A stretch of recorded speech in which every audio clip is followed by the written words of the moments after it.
3 tips for women to fight imposter syndrome. Welcome to the School of Self-Worth Live. I'm Sam Osborne, the Self-Worth Guide. This is episode 135, and today I'm reviewing a Forbes magazine article called 3 Tips for Women to Fight Imposter Syndrome. Let's get into it. I'm going to zoom it in so you can see a little bit more. So I'm going to read just a little bit of the intro and then just go through the 3 tips just briefly, but I've got the link in this post underneath. So this article is by Candice Liu, and there she is, great looking person. All right, so little story from Candice here. My mum was one of the first female chief residents at Harvard University's medical school. History and everything else around her told her this was not supposed to be. She was 4'10" on a good day, immigrated from the Philippines with barely $1 in her pocket, and was, to many, an aghast spectator in the 1970s Boston, a woman in a very male-dominated field.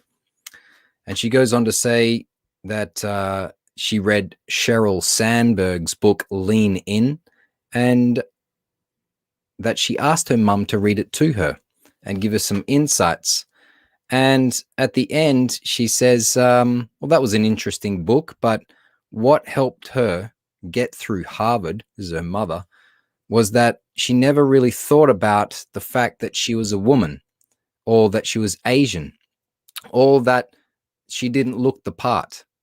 All she knew that she was a good doctor, and that she worked harder than anyone else in the room, and that she belonged. And so Candice goes on to say, unfortunately, many of us do not have the luxury of feeling this well equipped.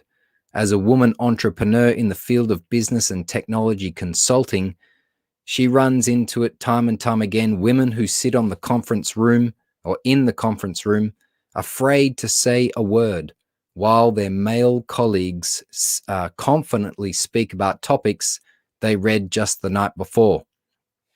So she asks this really great question: why must we, and she's talking about women here, but I think it also applies to some men as well, why must we overemphasize in our minds that we are imposters, not worthy of a voice? Great question, right? So I want you to ask that.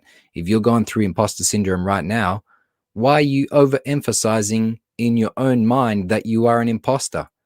And why do you feel that you're not worthy of speaking out and sharing your point of view and sharing your voice? I think it really comes down to a lack of self-worth. And so I'm going to encourage you to define self-worth in your own terms. Define what you need to do to have self-worth. Define what you need to feel about yourself, how you need to identify with yourself. You need to really redefine and refine your self-concept so that you can say that you have self-worth. So you can feel like, yeah, I've got self-worth. So look in all areas of your life, all right? Not just your accomplishments, not just your intelligence. Look at things like your purpose in life. Is that clear? Is your spirituality clear? Is your finances in order? And are you building wealth and net worth? Because I believe that net worth equals your self-worth in a lot of ways. Do you have good relationships? Are you confident in your social life? Are you doing something to expand your social circles? All of those things are going to build your self-worth. Are you educating your mind? So I believe that if you can define your self-worth in all areas of your life, you're going to be able to expand your feeling of authentic expertise and reduce this overemphasizing of imposter syndrome, much like Candice is saying right here in this article. And the 3 tips she gives are, number 1, know the facts.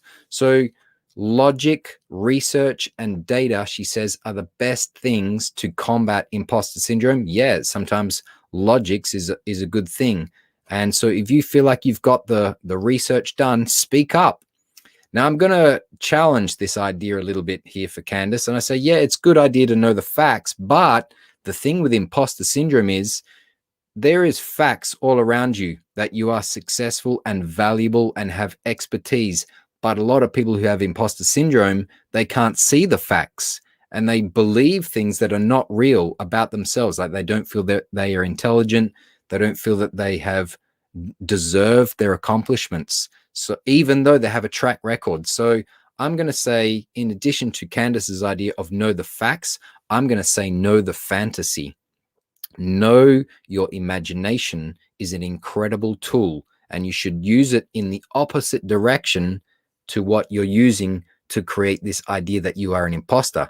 We like imagine that we are an imposter without evidence. So it kind of says that if you're experiencing imposter syndrome, you don't actually need evidence to believe something is true, even though there's evidence all around you.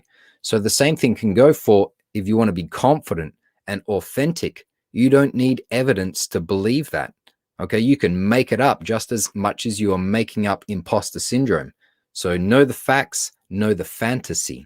Use your imagination. She also says find mentors to believe in you. That's a great idea because mentors are able to give you a second opinion. They help you to reduce the second guessing.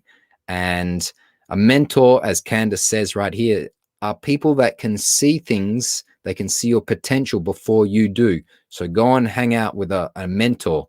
They're going to really help you out. Number 3, she says, find your purpose. I think this is one of the most powerful things you can do to beat imposter syndrome is to articulate your purpose and refine it over time. Like give yourself a couple of years to refine your purpose, to refine your highest value so that you know precisely what you are all about, what inspires you.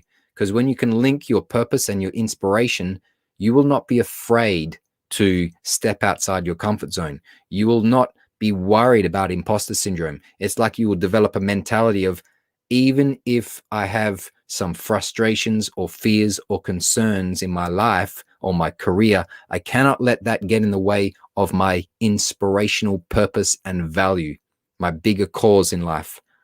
All right, great article from Candace on Forbes magazine there. I hope you enjoyed this, everybody. I'm going to let you know that I've got a free gift for you. It's called Crush Imposter Syndrome Forever, the starter kit for bulletproof confidence. And you can get it at samosborn.com/starter kit. And I hope everybody is having a great day. Let's check the comments section quickly. Heidi, what up to Heidi? And all the people who are part of the Concept of Course Creation Gang, who are my family. All right, have a great day, everybody. I'll see you tomorrow.